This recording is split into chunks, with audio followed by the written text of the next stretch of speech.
The Cleveland Guardians are your favorite to win the American League Central? Yes, I said it. FanDuel said it. We're going to dissect it on this Squad Show. Step up to the plate. It's the Locked On MLB Squad Show. From the Dodgers to the Astros, the Mets to the Rangers, and everyone else in the league, with the experts of the Locked On Podcast Network bringing you the most comprehensive breakdown of all the action around the horn. We're coming in spikes up, no hurt feelings allowed, so squad up. We are just a few days away from the MLB playoffs beginning, and we're glad that you're alongside us here on this latest edition of the MLB Squad Show. My name is Jeff Carr. I'm one half of Locked On Reds. I'm also the Locked On MLB channel manager and your host for the Squad Show today. We've also got Boney from Locked On A's. We've got, of course, Sully, the man, the myth, the Sully of Locked On MLB. And, of course, we have the happiest man in the room right now in Justin Lada, because the Cleveland Guardians, one half of Locked On Guardians, by the way, because the Cleveland Guardians have overtaken, or well, they're tied, but the tiebreaker, and it's tiebreaker season because we're talking about all the tiebreakers today. And the Guardians have the tiebreaker over the Tigers. And, of course, we have to start there because, Justin, how we feeling? I'm feeling pretty good, I gotta say. I never expected to be here. Like, I feel good just the fact that we're going into the final weekend and the Guardians have something to play for. When we get to the end of the season and Sully does his summer score, the Guardians, they're not going to score very highly, but you want to know what?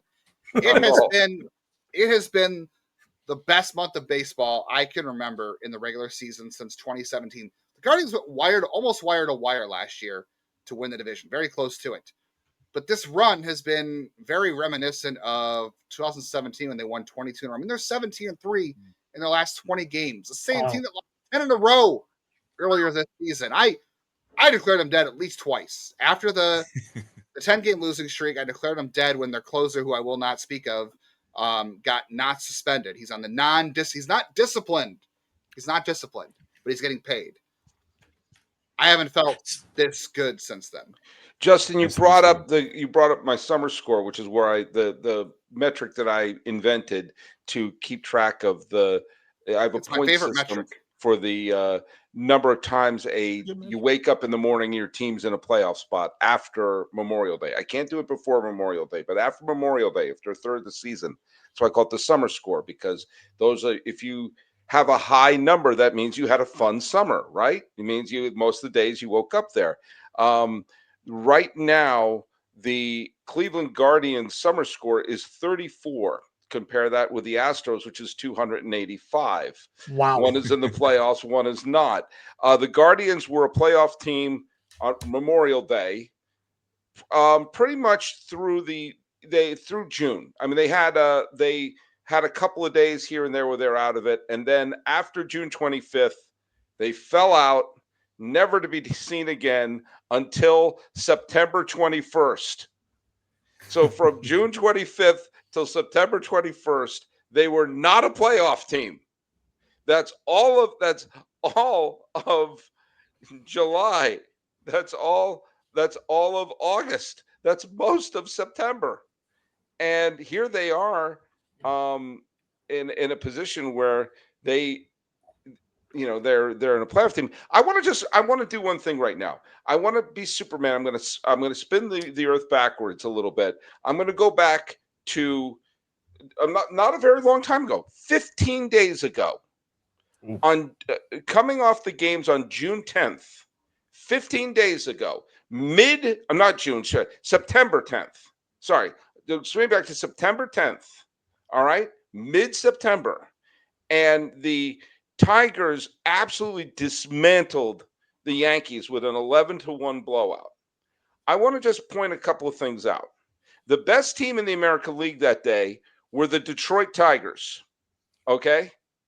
Just ahead of the Toronto Blue Jays. Now, this is how life is different since then. The Jays were 3 games up on the Red Sox and Yankees.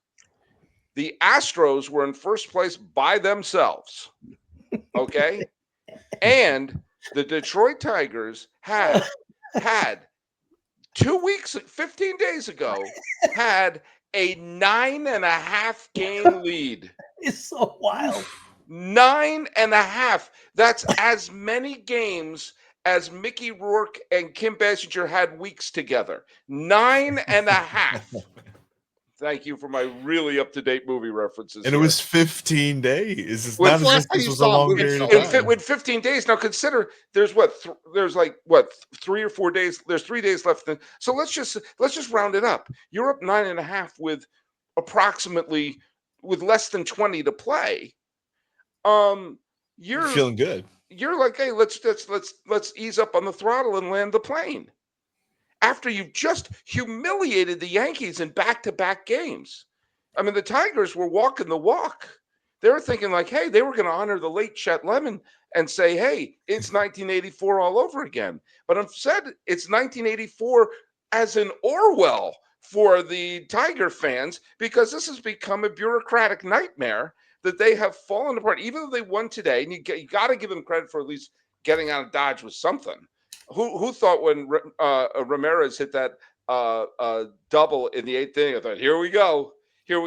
But Tarek Skubal, who is probably going to win the Cy Young Award, although the fact that he came up so small and Crochet came up so big down the stretch has got to get something. Skubal had all of the toughness of Don Knotts on the mound the other day, and at one point he panicked and kind of tried to throw the ball like a long snapper through his legs. Did you see that play? Yeah, that was absolutely trying for the Detroit surreal. Lions. And yeah. we're at a position in 15 days. It went from the best record in the American League and a 9.5 game lead on Cleveland, who, by the way, that day, did they win that day? No, they lost. Cleveland lost to Kansas City that day, who were breathing down Cleveland's neck at that point. Kansas City was only a half game behind Cleveland at that point. Oh my God. They were now contenders. Cleveland, the Guardians are contenders. But Cleveland now may get a bye. Yeah. I just want to get in, Sully. I just want to get in, okay? I just want a ticket to October. I don't care where they play. I don't care who they play. I just want a ticket. Well, good for you. Well, you should use Game Time. I Last do. minute tickets to I'm a those company guys. man. Yes. I'm a company man. Company man. Yeah. I think you got to It's- adjust your summer score, Sully. I think you got to start giving negative points to people who are out of a playoff spot. Not how it works. It's not Guardians, how it works. If the Guardians had negative points, they would have the most dramatic comeback in your system to be in from the negative. They still have a negative run differential, by the way. They still have a negative run differential.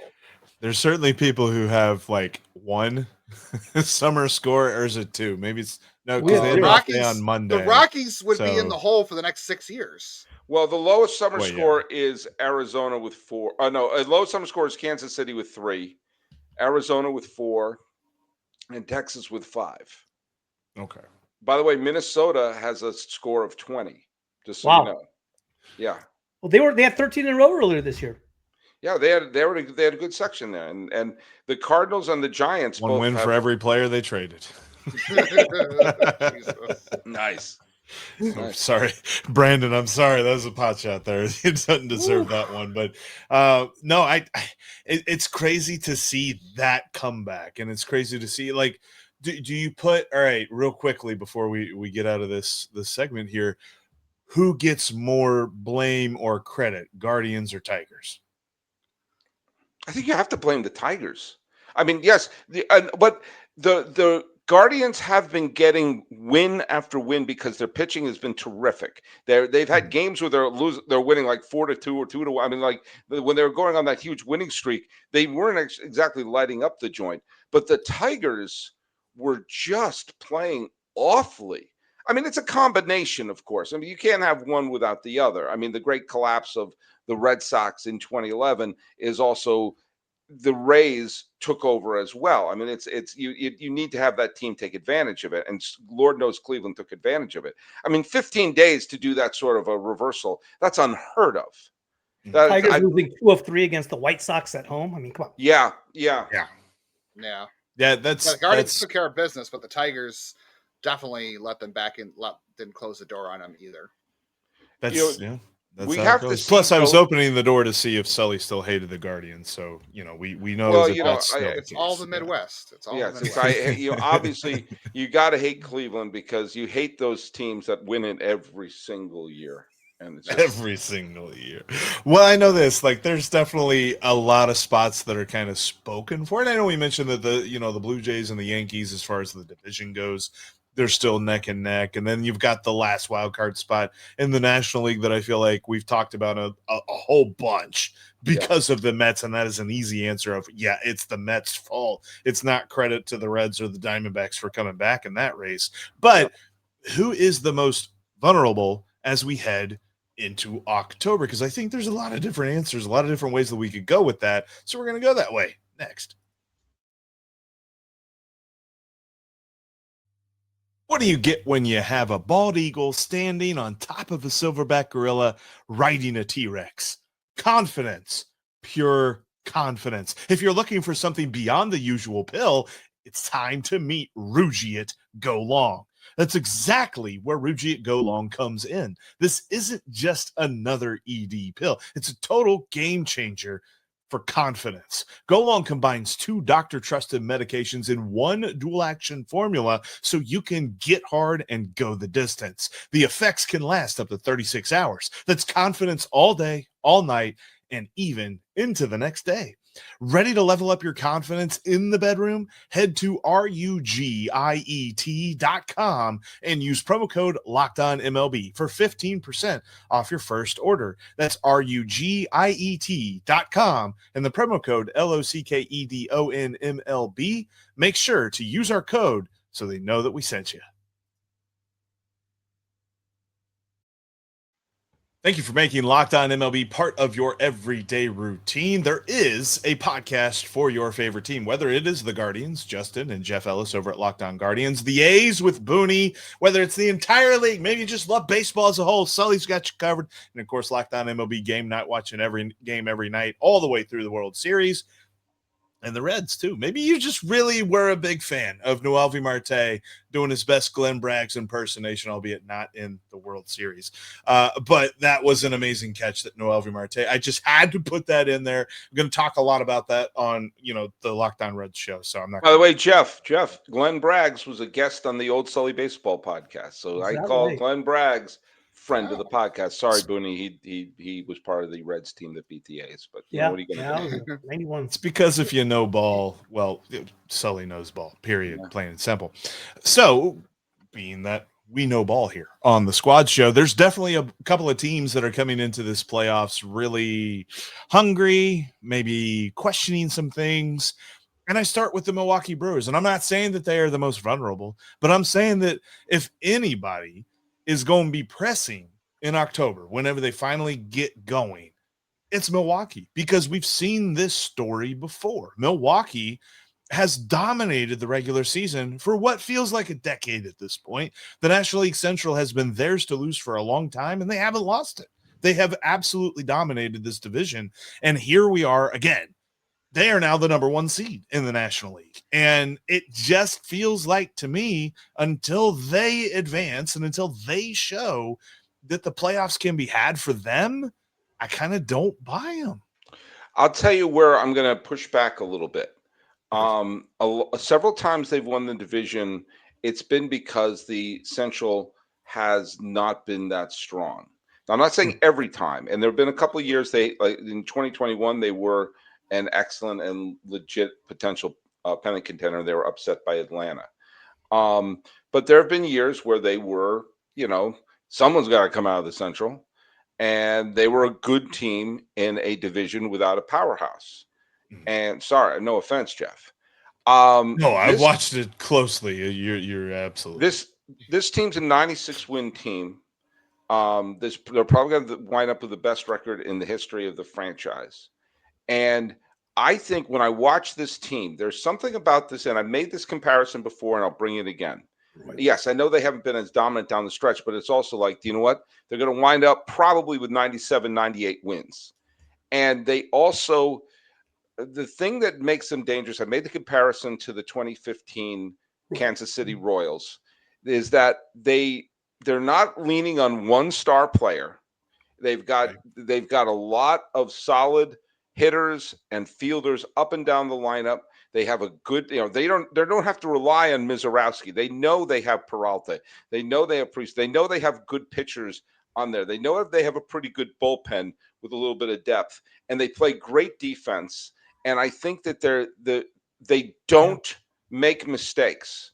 They don't play dumb. It's what the Royals did in 2015, where again they didn't have a superstar. They just had very good players like Gordon, Moustakas, and Kane and Perez. They were all good players. Just none of them were the MVP superstars, but they had answers everywhere, and they had answers in the rotation. They had and of course they had a dominant bullpen, but they also went first to third. They also stole a bunch of bases. They put their defense on their heels, and they played good defense. And I look at this Milwaukee team, and I don't see a team that's going to make mistakes. Mm-hmm. I see the Dodgers as a team that's capable of making mistakes. I see the Phillies as a team. Gun to my head, and please don't put one there. If I'm going to pick a World Series champion, I'm sticking with my preseason pick, which is the Philadelphia Phillies. But you'll have to beat the Brewers. The Brewers won't beat themselves. And for that reason, I'm out. For that reason, I think that they look better than some of the teams that had got in the playoffs before. But then again, I thought the team in 2021 I thought they were going to do better than they did. So who knows? But I do like this team better than previous Milwaukee teams, and they're going to have the top seed. So it's not going to be someone need to come out of the Central. They've been really good. They've been dominant since pretty much the middle of June, mid to late June. They've been unstoppable, and I think that I would not want to face them. All I took away from that is Sully was just finding a new way to hate on the Midwest. He's hating the Central once again, saying so good Midwest. That's all I took out of your entire rant. Sully, no, I also picked the Phillies to win the World Series preseason as well, and I think they're under a ton of pressure, to be honest with you, because I know that clinching a bye. Zach Wheeler, no Zach Wheeler. Kyle Schwarber's a free agent at the end of the year. They've got a lot of weird tension going on with Nick Castellanos. I know they've had their players playing better than him recently. Like Trey Turner's coming off an injury, if I'm not mistaken. Like I know Luzardo and Sanchez are great, and they traded for Duran, but this team, I don't want to say, I hate saying windows because I don't think windows ever exist because you think it's open and then all of a sudden it closes and then it opens when you think it's not. But this is a team with a weird age and a weird free agent situation where I think they're under a lot of pressure to get it done this October. So I think they're going to be under a lot of pressure. I think the Yankees are always under a lot of pressure in the playoffs too. I think because they just have it. Everyone expects them to win every year, and they never do. What's the last one? 09 or 08, I think was the last one. 09, yeah. So I think they're under pressure. And, the Guardians, they're playing with house money. If they get in, nobody expected them to be there. So, same with Milwaukee. I think the Manager of the Year award is a silly award sometimes, and you don't often see two managers win it in back-to-back years. But, given where the Guardians and Brewers were this year and what they came into with, I think both those guys are winning Manager of the Year because the expectations changed in the offseason and during the season. So they should be playing a little bit freer and easier, like Sully said, especially the Brewers. Manager of the Year should be renamed Manager of the Team You Didn't Expect to Contend. Yes. Because how do you quantify that? You always just give it to the guy you think is the team that's going to suck coming into the year. At the end of the day, it still comes down to the Dodgers. And when you got Yamamoto, Snell, and Glasnow leading three pitchers that could lead any rotation right now, I like the Phillies. Without Wheeler, it's tough. And, hey, their lineup's not too bad either. So at the end of the day, I still think the Dodgers are the team to beat. But the one thing I'd say, Booney, and again, you'd bet against the Dodgers at your own peril. Dave Roberts has to look in the mirror and, he has to come up to Clayton Kershaw and to Sasaki and say, guess what? You guys are in the pen because Tanner Scott's terrible. Blake Trinan should be DFA'd. I mean, they have blown. Their bullpen has been not mediocre. Their bullpen has been grotesque. Their bullpen has been Calvin Schiraldi, Young Kim, Armando Benitez, you name it. Jose Mesa's looking at this group saying, man, these guys are chokers. I mean, sorry. I'm sorry. I've erased that name from my memory. Come on. Are you saying You know- Brad Lidge is going to come out and close games for them in the playoffs? By the way, I'm convinced that Brad Lidge made a deal with the devil in 2008. To give me 1 year where I can't blow one, and then he did. Right. And after that, but yeah, I mean, I would use Ohtani as a closer. Look at Yamamoto, Glasnow, Sheehan, Snell. That's the best when you consider Wheeler's out. That's the best 1, 2, 3, 4 going into the postseason. And part of me wants to go up to Dave Roberts and say, "Hey, pull an Ozzie Guillen and just have him throw 9." You know, I'd be better off having Yamamoto throw 9 than having any one of the Delta House who's in the freaking bullpen right now coming out and blowing the game. I mean, so like a starter on like 50%, like energy. I would rather have Kershaw coming out of the bullpen. Absolutely. Yeah. I would use Kershaw out of the bullpen. I would use freaking if Sheehan's not going to get a start, get him out of the bullpen. I just don't trust any, especially Trinan. I mean, Trinan has just been automatic. Do you know what Trinan's ERA is right now? 10. It's 5.47. Yeah. 5. Yeah. That's a good slugging. Your ERA should not be a good slugging percentage. It's not 5.6. Not 5.67, Sully. I still don't know what that means, to be honest with you. I have no idea. I did that to Jeff the other day, and he logged off on me. He's I am not logged off. He's like, I'm out. Yeah.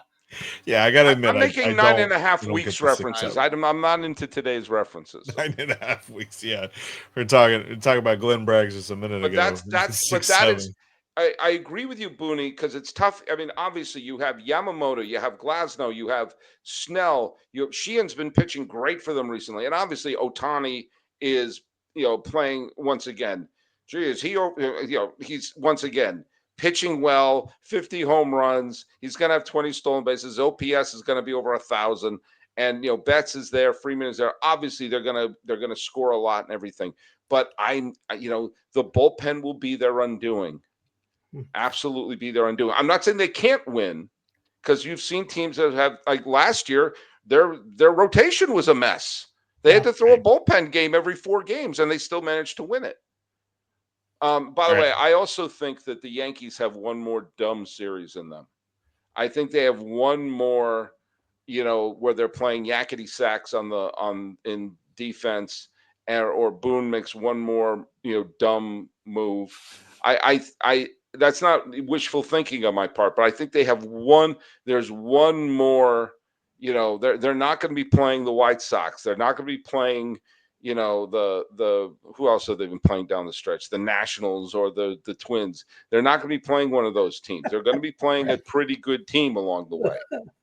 Right. And so a team that can beat them if they there'll be a moment where he does something dumb, or Volpe kicks a ball, or something stupid happens. And I think they have one more of that in them. It's been a while. It's been a while since they've had a dumb series. I guess they had their lunch stolen from them by Detroit, but I mean a dumb, like, wait a minute, did he threw to the wrong base, or like someone just curled up and fell asleep at second base and put their head on the bag, something silly like that. Some of the little league coaches go like, "Oh my god, I just told my kids to not do one this." more series like that in them. It's definitely coming. I can see that happening. I want to take a step back though and look at the playoffs from a 30,000-foot view, because I have a question for you guys that I think will provide some interesting discussion. That's coming up next. If you've been thinking about getting in on the action over on FanDuel, now is the best time. They still have this great introductory offer that's only going to last for a little bit longer. When you place your first $5 bet, if it wins, you'll get $300 in bonus bets. That's like literally double what it usually is. And of course, there's plenty of Major League Baseball lines to put that on, including who's going to win the AL Central. Because as we know, the Guardians have taken over. And at least according to FanDuel, the Guardians are favored. They are minus 215 to win the AL Central. Right now, the Tigers are at plus 172. How the Tigers have fallen. Man, they've had like an opposite season compared to last year. where they just barely made the playoffs after a huge comeback. Now it's the other way around. But yeah, go check out FanDuel today. Like I said, new users, first $5 win gets you $300 in bonus bets. Download that FanDuel app today. If you can't watch your favorite Locked On MLB podcast on YouTube, you can always listen to us on your favorite app because we are free and available everywhere you get your podcasts. All right, I want to close on this because we're just a couple of days away from the playoffs beginning, wild card round, best of 3, all that great stuff. And this is actually a little bit prompted by something that Justin said the other day to me. And I want to ask everybody here, and Justin, I'm curious as to your long-form thoughts on this as well, because are there too many playoff teams? Yes, but no. Because if you would have asked me a few weeks ago or the start of the month, I would have said yes, because the Guardians weren't going to be in. And I'd have said, I'm tired of watching teams sit around 500, not make moves at the deadline, not try to push the chips all in and try to win. But now the Guardians are back in it. Yes, there's not so many playoff teams, because you want to know what? This is exactly why Rob Manfred did this. He's keeping. I can't believe I'm saying something good about Rob Manfred. I'm so sorry, Sully. But this is keeping different cities in it. Like, this is the way you balance it out, right? Like, until there is a decision on financials, until you can force certain owners to spend certain money, or you do something with the TV contracts or the salary cap, whatever it is. I don't have the answers. That's why I'm not Rob Manfred, apparently. Until you have that resolution, the best way to combat the financial differences is more playoff teams. You have teams like the Reds, like the Guardians. I want to say the Pirates, but it seems like even extra playoff spots don't help they're them. way out. Yeah, they're way out. No, not now. I'm just saying ever in general. That's the way you do it. So I got to say, like, you're keeping more cities, more fan bases involved. As much as I hate what it does to the trade deadline and encourages a little more mediocrity, I see more fan bases getting excited in September, and that's what you need. That's what you want, ultimately. I mean, Arizona dealt Eugenio Suarez, and they're still in it. It's crazy. Yeah. Well, that's because nobody in the NL wants to win. Like, in the NL, it's very hard. It's very tough at the top, but it's easier to get it at the bottom. Whereas the American League, it's easier to get it at the top, but it's very hard to sneak in the last spot.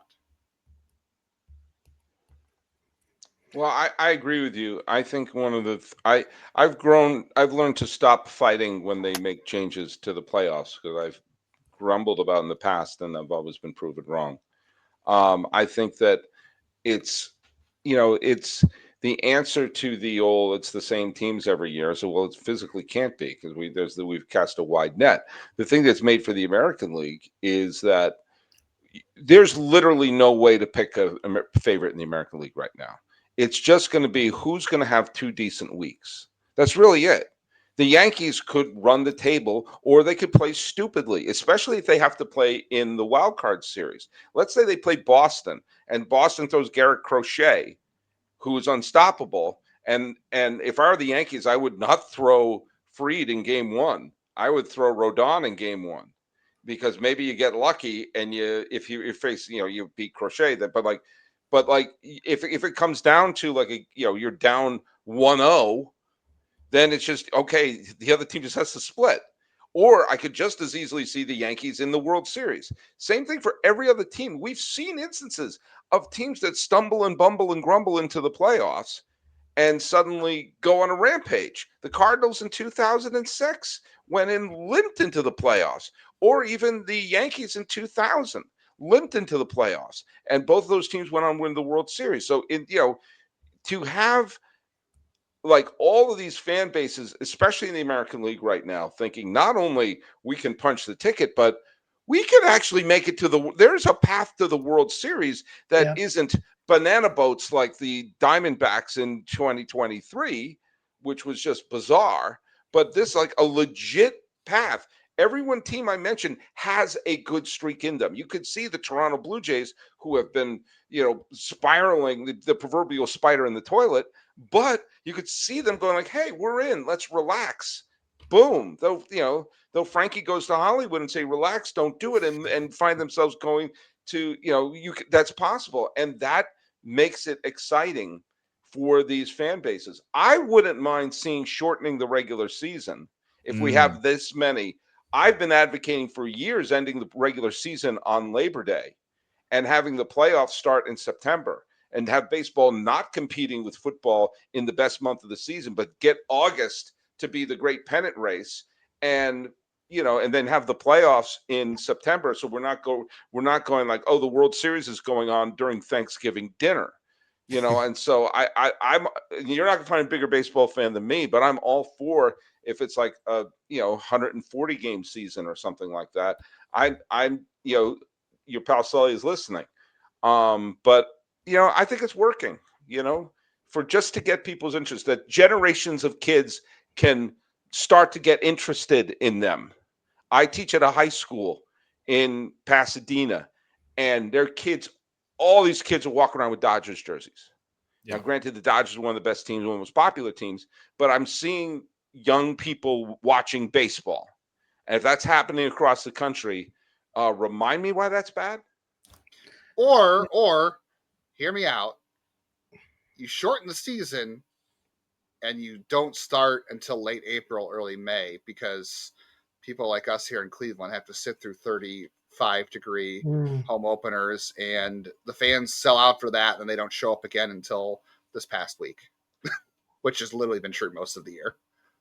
Yeah, I agree with you guys. I mean, I think the wild card format right now, and first of all, with the absolute chaos that it causes and the excitement down the stretch. Also, I mean, for teams that are out of it, like the A's, I mean, 12 of our last 15 games have been meaningful games, have been against teams that are in the playoff hunt, rather than just meaningless games down the stretch for a team that's out of it. So, I think it's a win-win for everybody.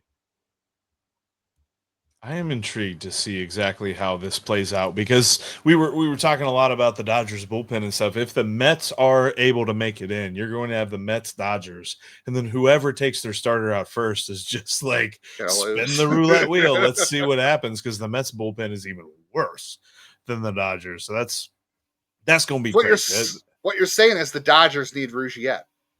What I'm saying is the Reds need to make it. And that's where we're going to end today's squad show. Thank you so much for checking out today's Locked On MLB Squad. We will be with you back again as the playoffs get going. We'll be talking about wild card baseball next week. It's crazy. This year has just absolutely flown by. But we'll be back in your feed next week. Thank you so much for checking us out. Make sure you check out your favorite team's podcast, whether it's the Guardians, the A's, the Reds, or you just love baseball in general. We got a podcast for you, because we are all part of the Locked On Podcast Network, your team every day. Chaos.